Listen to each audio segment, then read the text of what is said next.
we're back on Idiots Go Running, and today we're going to talk. Well, every time we talk on Idiots Go Running now, it's a theme. So today's theme is, Matt, what theme is it? Nutrition. It's nutrition, and Andrew's showing us all his tablets. Nick, what do you like about nutrition? What am I like? Yeah, I would say it's pretty important, and it's something I think about all the time. where should we start? We'll start with Matt. Matt, tell us about what he's been up to, and just what he's been up to. Oh, before we get into nutrition, you want to know what I've been up to? I think so. Give us a brief thing of. So I just like to change where we're going with this. So what have you been up to? Yeah. So officially started training since we last started. Like we'd been, building towards training, building the base, but have my official training plan, at least for the first 2 months, in place. I locked in my local coach. So obviously we've got Coach Nick here supporting us, guiding us. He's able to do some one-on-one coaching with Colin. I've got a one-on-one coach now from Dave's Run Shop, which is a local shop to me here in Ohio. Great guy named Bob Masters. Really excited to work with him. And I'm feeling awesome. And a big part of that, which, I'll just put the little spoiler ahead there, I think comes down to nutrition. So I'm really excited to talk about, this combination of being super disciplined in combination with eating the right things and fueling the right way has me feeling awesome. That's the 60-second version. Brilliant. And Andrew, I've heard snippets of what you've been up to, and are you all ready for this one? Go for it, Andrew. So I too have been training. I've been tapering up since September, and I thought once we hit January, we really need to get more tapery. So the past 2 weeks, reverse taper, Andrew. The reverse taper. Some would say that the official coach's term is the reverse taper. So I've reverse tapered up to 5 days a week in the gym now. So 3 in the treadmill and 2 strength training. So feeling good. Saturday I was going to go out, but then you and the family came up, Colin, so I couldn't get out into the real world. So I'm thinking, Nick, of going out into the real world soon. Now that there's no snow about, it's still quite cold. But anyway, so I'm not saying it's not good out there, Andrew, at the minute. Actually, at the minute it's arguably worse than snow. So yeah, it's not good. So I'm still treadmilling, still watching YouTube while treadmilling. Nutrition on point today because I had an apple and a banana. So so that's it. I mean, that's all it takes.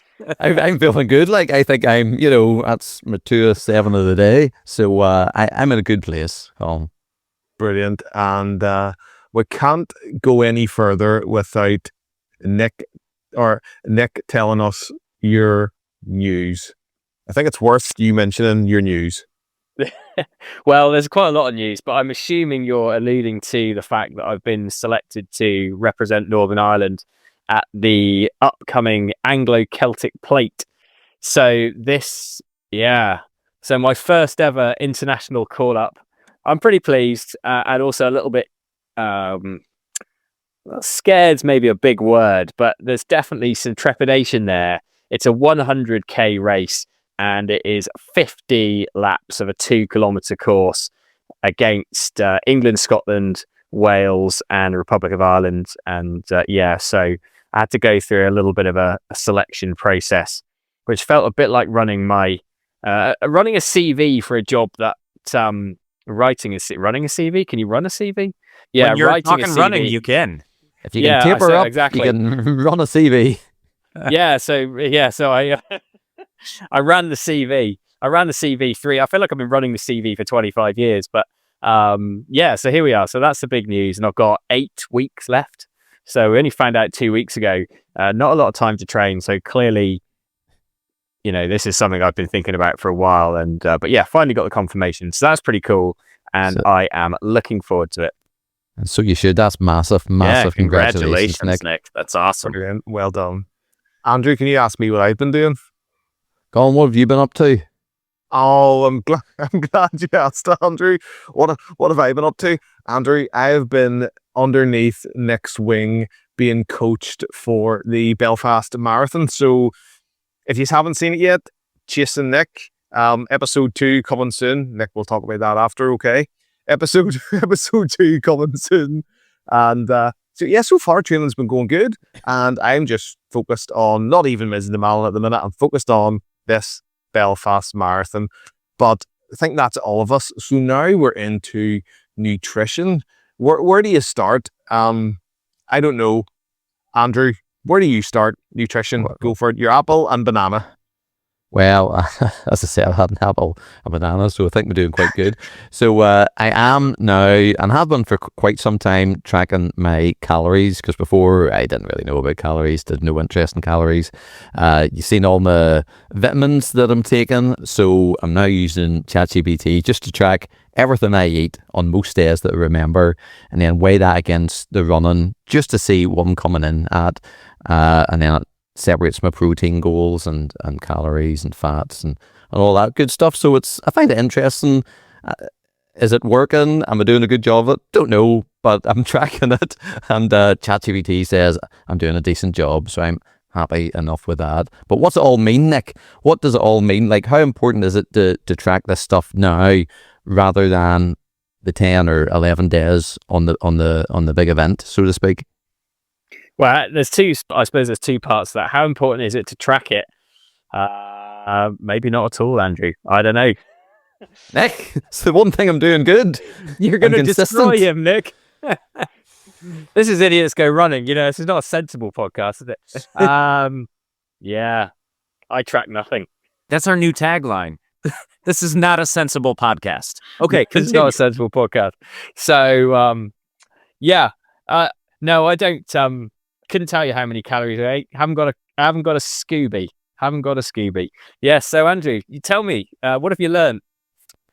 What have I learned? I should be taking hitting protein goals. I think is important for muscle building and keeping muscle retention. So that's what I've learned. Before I started doing this, I wasn't really taking into consideration protein or eating.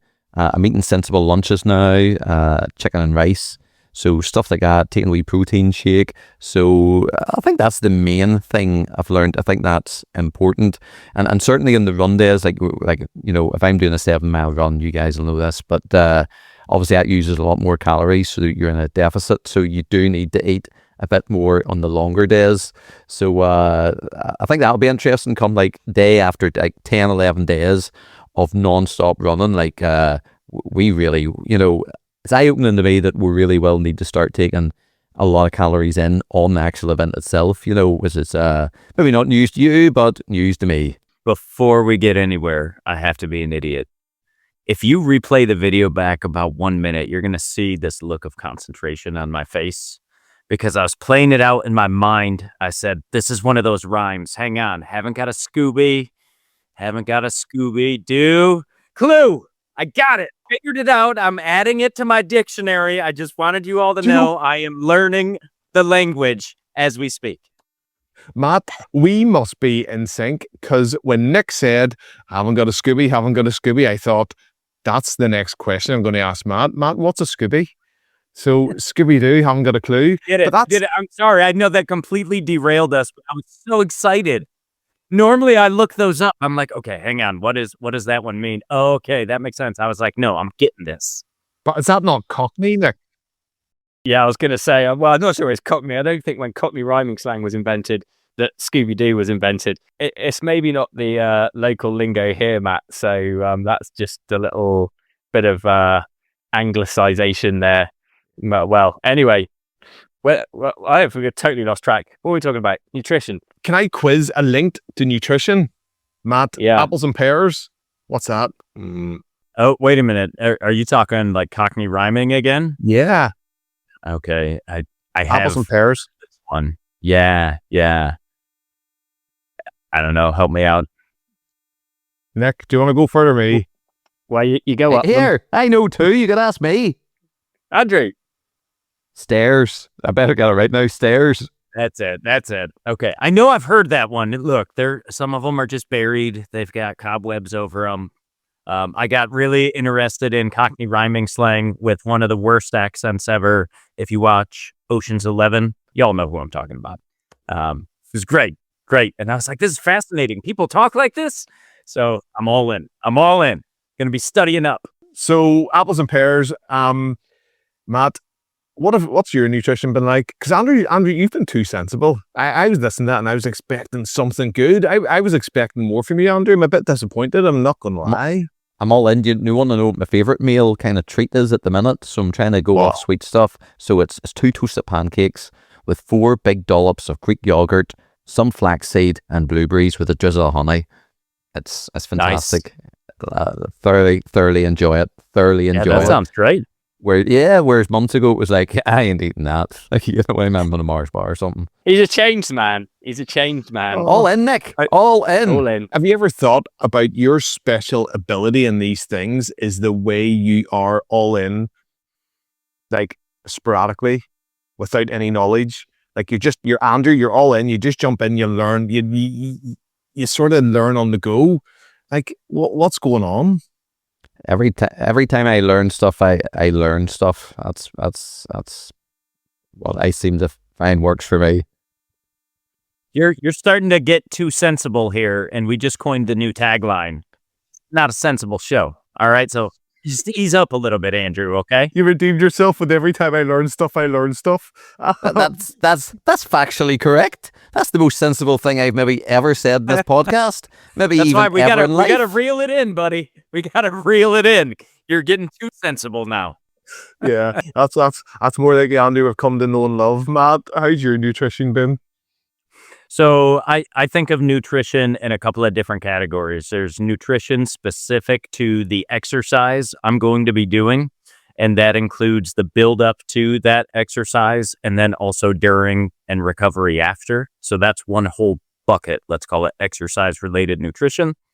And then the other is just general eating, and consumption outside of exercise considerations. Both categories, I feel fantastic. So a couple of things. I'm not a counter. I don't track anything. And I have in the past. It just, for me, gets exhausting.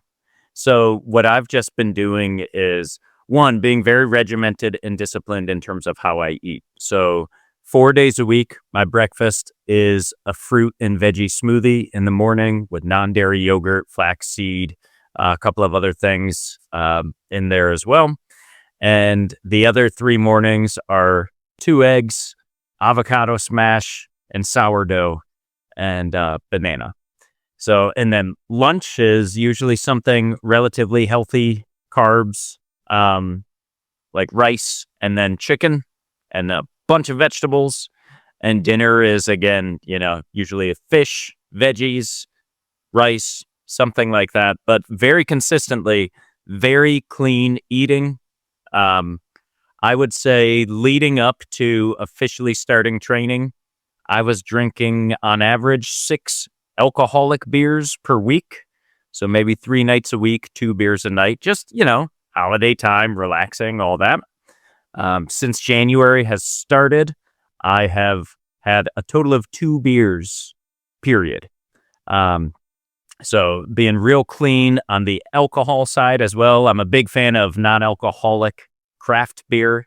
So I do drink a bit of that, but also huge coffee drinker, typically. Still kind of am, but I'm doing less coffee because I've implemented mushroom coffee into the routine. So then this has 6 different types of mushroom that are supposed to help with digestion, energy, cognition, all these things. Andrew, you even mentioned when you were talking about your vitamins, I call them vitamins, that ashwagandha was one of the supplements you were taking. That's one of the mushrooms in my mushroom coffee. And I also, instead of afternoon coffee, do afternoon matcha. So I am all in also. I've been inspired by Andrew. Ever since he said he was all in, I said, I've got to go all in. I'm just kidding. I was all in anyway, Andrew, but I'm glad you're here with me. And I feel like my nutrition is going great. I've cut back a little portion-wise also, and that's intentional because I'm heavier than I want to be, but I'm down 4.5 kilograms over the last 3-ish weeks, and I'd like to be down another 5 or so before the run. And that's so all this running we're going to be doing, I'm not putting such a pounding on my body. And I'm very confident that with the nutrition plan I've got, and I'm doing the old reverse taper right now also, Andrew, the more I increase there, the more realistic it will be. It's just about finding that balance between not under fueling because you're trying to lose weight and then risking injury or, fatigue by not being properly fueled for the exercise piece. So that's why, like I said, break it down into general consumption. Outside of that, also exercise fueling. And that is something I've been experimenting with probably for the last 3 or 4 years, where very consistently, if I'm doing more than 10 miles of running, you're fueling during running. And even anything above 5 miles, I'm doing electrolytes during running at minimum also. But once we hit that 10-mile barrier, that's when I'm doing food throughout running, along with electrolytes and hydration too. You can actually tell you've been having a lot of mushrooms in your diet. You're turning into a bit of a fun guy. You're turning into a bit of a fun guy. Sorry. I knew it. I was like, where's this one going? I thought I was already a fun guy, but now you're even more fun guy. Me? What about your nutrition, Colin? Thanks for asking, Andrew. Thanks for asking. So, as y'all may know, I suppose pescatarian, eat eggs and fish. Everything else is try to be plant-based, but I'm always hungry. So I'm eating everything. Like tonight, I had 2 chip buddies and a whole big thing of rice, and that was my dinner. And I just keep eating. And unlike you, Matt, I'm like this now, and I can't put on any more weight. And my body just refuses to put on weight. But when I'm hungry, I eat. I've found something which I like, the odd pot noodle. Okay. But I've gone up in class in pot noodles. So pot noodle sits here. I've gone up a level, and I found these really, really tasty. Huel. Oh, nice. So they're really dear pot noodles. I was going to say, just really expensive pot noodles. Just really expensive. But they make a nice t-shirt, don't they? Oh, do you know what? I love their t-shirt, and their print work is kind of raised, and it's really good quality, but it's really comfy t-shirt. It's a wee bit stretchy. But so this is the type of stuff, like this is the pasta bolognese one. It's got good protein, it's got good vitamins and minerals in it, and it has 5 grams of fiber in each pouch. But it comes with all different flavors. It comes with a cup, and all you do is add water to it. It's all vegan. Is this a sponsored segment? Is this sponsored? Andrew, I've contacted them. No one sponsor us. Imagine. I'll just buy their stuff. We're not big enough for Huel to sponsor us, and if they did, I would get a few of their t-shirts. It just sounded like a sponsored segment. That's good. You're selling it to us. Continue. So I thought I'll start eating this in lunches. So the story goes on. So pot noodles, you have, how many flavors of pot noodle do you have? 6 over here, maybe? You have the beef and tomato, you have curry, mushroom and chicken, which is vegan, and anything else, sweet and sour. Does Matt know what a pot noodle is? Yeah, we have something similar here. And actually, I think they call it just cup of noodle, but very similar, a lot of Asian-inspired flavors typically. The thing I'm always cautious of, but I bet with Huel, it's not an issue, is high sodium. There's usually a lot of sodium content in those. But yes, so we do indeed have those here as well. I'll send you a picture next time I'm at the grocery store. Oh, please do. There's all other brands are available. There's like Chinese one, an Asian one, and all different types of noodles, like super noodles as well. Anyway, so I've been taking these on my lunch to say, are they actually nice? Did they taste nice? An honest opinion, they're okay. But see, for handiness and being out in a run and just filling it up and on the go and have all the different flavors, they have lots of flavors, and I think I'm liking them for long distance runs because of the variety of flavors, and it's a upper class pot noodle, I suppose. And other than that, convenience, right? Mad convenience. The wee cup's lovely. It comes with a screw top that you put on, and it's just, you leave it in it. It's better than a pot noodle. And then collagen. mad into this every night. So collagen, and the second one is magnesium. So I take these two guys every night from Protein Rebel. And other than that, eat everything and trying to find something handy for when I'm on the ultra marathons. That is my nutrition segment for me. Can I ask, Colin, with the Huel, are you taking it with you in the packet and what, adding or cold water or what? A flask. We'll have a flask of warm water and you just boop, boop, boop, boop, boop, pour it in. Oh, I see. You When know? you're yeah, okay. Yeah. Okay, I get it. So, I get it. I had visions of you doing your long runs, like for the marathon with this little pack on and a little, I don't know, Primus stove, and he's there heating up his kettle. Watching Yeah. the pace clock disappear, going, Yeah, exactly. It's like, it was a No. 25-minute mile as I prepared my Huel. no, running coach Nick, you tell me that I have to go out, and like this weekend, I'm going to Victoria Park and I'm setting up my own wee aid station, so to speak, with the Yep. water bottles. I'm going to have my gels on me because we have spoke. Them gels, when I run, my stomach gets upset on the longer distances. I find myself finding the nearest toilet, clearing my system, and then I'm good. I'm good. So what Nick's teaching me is when I'm running to digest the nutrition. Yeah, you just have to get used to running and absorbing that gel, don't you? But yeah, I mean, that's a very specific marathon session because of the way that we're planning this. So it's not going to be entirely relevant to the M2M because obviously you're going to be running at a slower pace. There's going to be a lot more ability to take on real foods and digest it.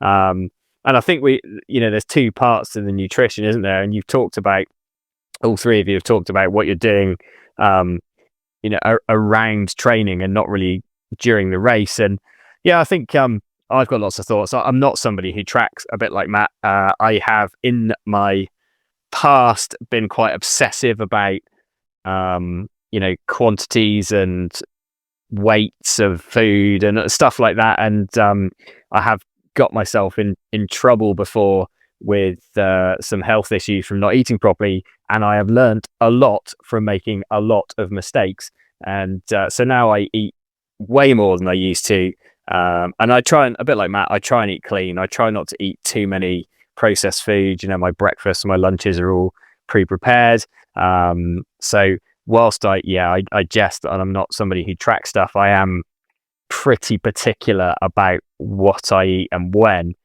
especially around training. And I think one of the biggest things is yes, fuel your runs, and I agree with Matt, I'm a bit like that. Anything over 10 miles I will fuel, and if it's a really long run, I'll fuel from mile 5. I won't wait until mile 10 to fuel, for example. So I think, yes, that is critical, but a big thing is recovering from your long runs. Like I say, if you guys are starting to go out and do some bigger mileage, is to come back and eat within about 30 minutes of getting in. I quite like the Huel things. I don't personally take them, but I think they are really beneficial if you are somebody who's not super organized to get stuff ready before you head out. You can just come in and I was just taking a wild stab there, Colin.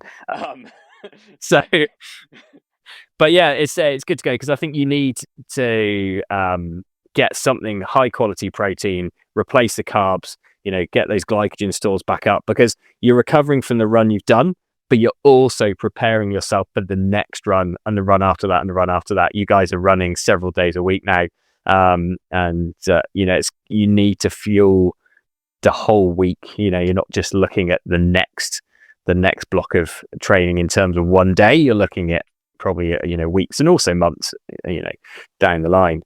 So yes, clean eating, good quality carbs and protein and fats and things, so try to, as Andrew, sounds like you're eating a lot less processed food, which is highly commendable, because it does help. You've got better quality nutrition. You will build better quality tissues in your body. You will recover faster. You'll have less inflammation. There's just an absolute plethora, I suppose, of or multitude of reasons why you should do that. So yeah, sounds like things are going well. And then we've got what are we going to do with nutrition during the actual event. There's always one. And Colin, sorry, I'm ashamed. How did you know? Was it me looking across and turning my phone off, or was it yes, Andrew?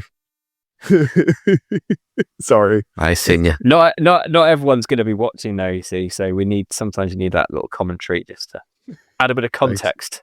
Thanks for calling me out, Nick. He's your coach. It's his job.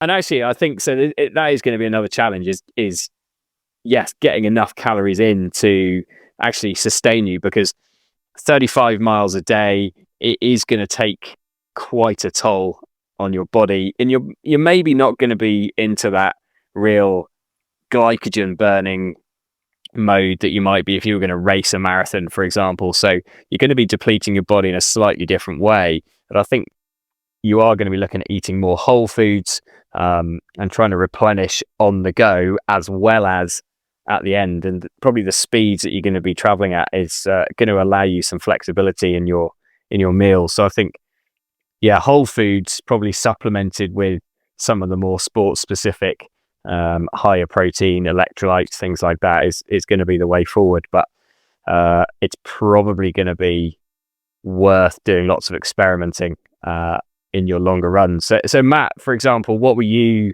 eating during your challenge where you obviously covered a lot of distance across America? What was your strategy?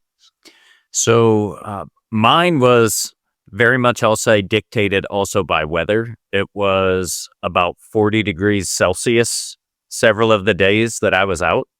And so hydration was super critical as well.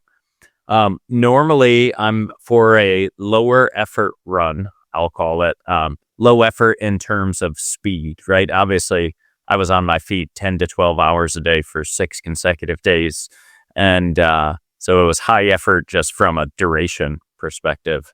But typically, I'm looking at every 15 minutes, I am doing some form of hydration. Usually that's like rotating between tailwind, which is my electrolytes, carbs, everything like that. And then the next 15 minutes, I'll usually do water. And I do that back and forth every 15 minutes. But on the 30-minute intervals, when I'm taking water, I'll also eat. So again, whole food being my preference. Often that is apples, bananas. So Andrew would be checking the box, done with 1 hour. Not only that, but I'll say I have a tendency to be more lax in terms of what I'll allow myself to eat only on those types of runs. So that would be crisps, as you would call them, right? Potato chips, I call them. He's learning, Yep. isn't he? Yep, I'm getting there. Granola, and I'll also do like full meals about every 3 hours, where it's a sandwich, a fruit, and a vegetable as quickly as possible, because you don't want your muscles tensing up from being still for too long. But, so if you're able to eat while moving, that is still ideal. But typically it's that every 15 minutes, one of the two forms of hydration, and then every 30 minutes, I'm consuming calories on top of that. There is another thing that I seen you doing, Nick. Whenever you went to the New York Marathon, you brought all your own stuff to eat your own stuff. Now, we have a jet lag issue with Matt flying over beforehand, but we also have a food issue, Matt. Now, apples and oranges, all the whole food stuff, we've got it here. Is there going to be a big difference between the food you eat now, will you have to ship over some food to me that I'll bring with me? What is your thinking? Because you don't want to be coming in and eating stuff that you've never ate before. Yeah, exactly. I'm a big believer in, like, during your event is not the time to experiment.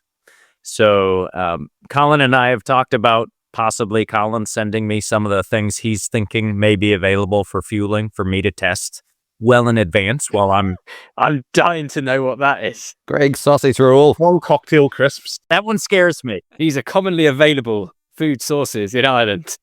Yeah, the prawn cocktail crisps in particular frighten me. Colin swears by them, so we'll see. But similarly, I do plan to bring and or ship some of my own fuel as well. I've been using Tailwind for nearly 5 years now. For me, it is tried and true. Like I would not go away from it at this point, especially for something so critical, a multi-day, high mileage event.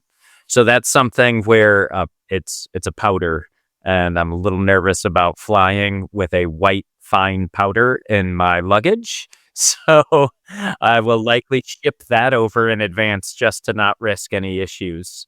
That won't go bad. So if I send it 30 days before, plenty of time to figure out if it made it or not. And a couple of other snacks that I'll likely bring just in case I find that things are not sitting well with me, things that I know will work for me, I'll have as a backup. And Andrew, anything to add?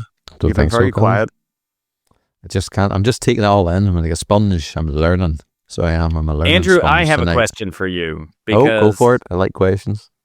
It's actually largely been absent from this all too sensible show now, it seems.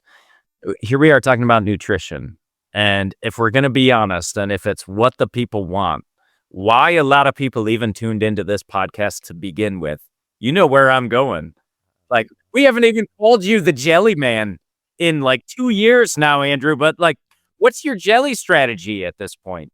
Is there a jelly strategy, or are you so all in that you're thinking jelly's too processed? I can't do that. Like, the people want to know.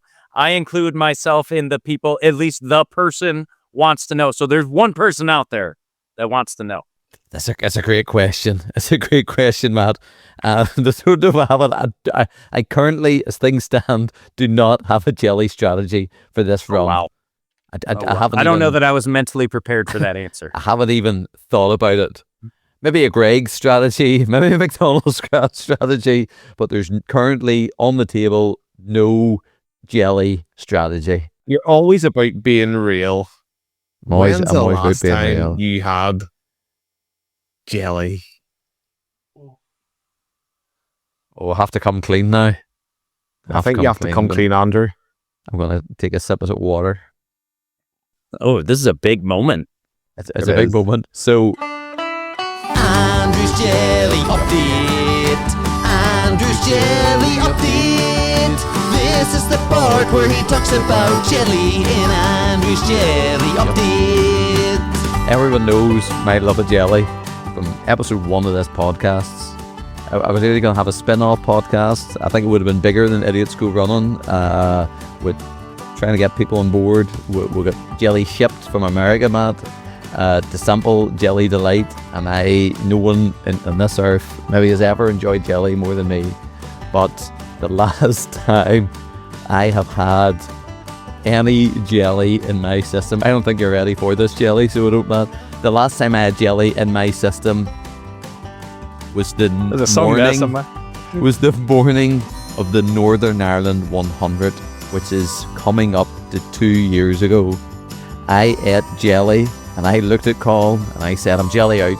I've ate so much jelly, I'm sick of it now. I'm sick of it, okay, I'm coming clean, there's no more jelly jingle. I haven't had jelly in the system for nearly 2 years, Matt. That's, coming 2 years in June. That's why there's been no talk of jelly. The podcast spin-off episode was put on hold. There's been no jingles, there's been no talk of it. I'm relieved now, it's out in the open. The jelly's gone. There's no jelly strategy. I don't even want to think about jelly. There's probably not going to be jelly on this run. I'm honored. There's just no jelly. There's no jelly, Matt. I'm honored. The Andrew, jelly's gone. I don't know what. We got it, guys. We got to talk them down. We're here. We're here for you. All right. No, you're in Yeah, America. the 12. You're in America. The We're 12 on step. Zoom or something like that. You're all in different locations. There's no one here for me. There's me and my glass of water, which is nearly all drunk. Andrew, I think this has been an adventure. Our running, from the very beginning, there was jelly and Mizen and Malin failure. That's how it was started. And I think, like, everybody's going to hear the final Andrew jelly update. Andrew, last words about jelly? Is that you all done? Do you want to finish off with anything? Do you want to speak to the jelly? Last time, this is your last time. You're going to speak about jelly on the show. You're going to mention the jelly and anyone in a marathon in an ultra marathon I go up to and ask, how's the jelly man? How's Andrew and jelly? Have I got jelly today? This is the end of it. For 2 years, Colin, people would come up and say, well, we just talked to us about jelly. Really, something did. No joke, nearly every conversation was about jelly, and I just feel like I'm like the jelly Icarus.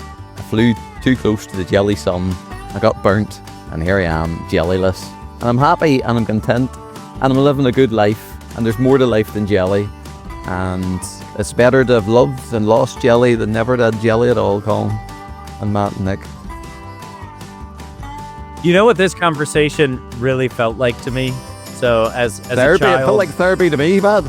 well, okay, so I'm glad we could be that for you. But as a child of the late 20th century, you know, Michael Jordan's retirement speech really, like, it was a moment. And this was like right up there for me, Andrew. It was like, folks, after a career of doing some incredible things in the jelly space, it's now time for me to step down from jelly. My time has come. I just want to know who you're going to pass the torch on to. That's all. And then we can move on. Okay. Then I'm done. I don't know, just comparing me to Michael Jordan in any kind of way has just made my day, night, week, and month, Matt. So I don't quite know. I don't quite know what to say. Where the torch goes from here. Plenty of time to find out. Plenty of time. I didn't think we would get this deep, Andrew, on the podcast. Here, with it. I don't know. I'm not sure what to say. What's a coach's verdict? What's a coach's verdict, Nick? Did you ever think that raw jelly was a good idea? Well, but this is where the sports jelly came out. Do you not remember? Yep. We had the beta fuel gel stuff, and you're going to do it. You might as well do it properly. Yeah. Couldn't even take that stuff now. What do you say to people who's had a jelly come down like I have? Nick, talk me through it. Like, has this happened before? As a client came up to you and said, just... No, funnily enough, they haven't. Right, there you But go. gels would be an issue. A unique well, yeah, no gel, not being able to take gels is a common thing people have a problem with, and my response to that is, well, you just have to get used to it. So it's because you can actually do it in drinks. If you really had a problem with gels, you can take on you can take on enough carbohydrate for, let's say, running a marathon in a drink. Certainly SIS, the Science in Sport, beta fuel gels is what I use, but they do a drink. It's super concentrated. So if you had a real problem with the texture, you could mix up your own drinks. The problem is accessing that whilst you're running is, unless you're going to start with quite a lot of fluid on you, it's going to be it's super tricky, and that's why the gels are just so handy. But I don't think you need to worry about that for M2M, because it's real gels food. I would not be taking on gels. I'd be taking on probably not pot noodles either, mate. But no, I don't know. Actually, that's not a bad shout. They're salty, they're carbohydrate. Who knows? Could work. I've moved up from pod noodles. I'm on the heel. And Nick, speaking about the gels, right? You're in this 100K bracket. How do you feel? Out of interest, how do you even feel that? How do you feel 100K? 2.5 marathons. End of story. That's what I'm going for. So gels? It's the pace of it. This is the problem. It's not an ultra. Well, it is an ultra, but it's not a slow one. So it's going to be. I am going to use my marathon nutrition strategy for 2.5 of them. How many and see gels what happens. Is that like 15 gels? Yeah. Probably around that. I haven't tested it past marathon distance to that degree, so it is all going to be a learning curve. And this is the thing, it's a bit of an experiment, but that's my thought process. I've been using that strategy for a few years now, so I do know that I can tolerate it without any gut issues up to the marathon. But I am a bit worried about is my stomach. Well, the other thing is that it's a 2K lap there's toilets all over the place. Like if I got to stop for 2 minutes, I got to stop for 2 minutes. I feel like it's a small price to pay. Yeah, but I've switched up the flavors. I've got some electrolyte gels and stuff like that. There's a couple of little tweaks I've made for this, but I will admit I am stepping slightly into the unknown. Is there anything we've not covered? You know, Andrew. Loads. Loads. Yes, yes. My name's Andrew. My name's Colin. My name's Nick. And my name's Matt. And this is Idiots. Go. Go Running. We'll see you next time.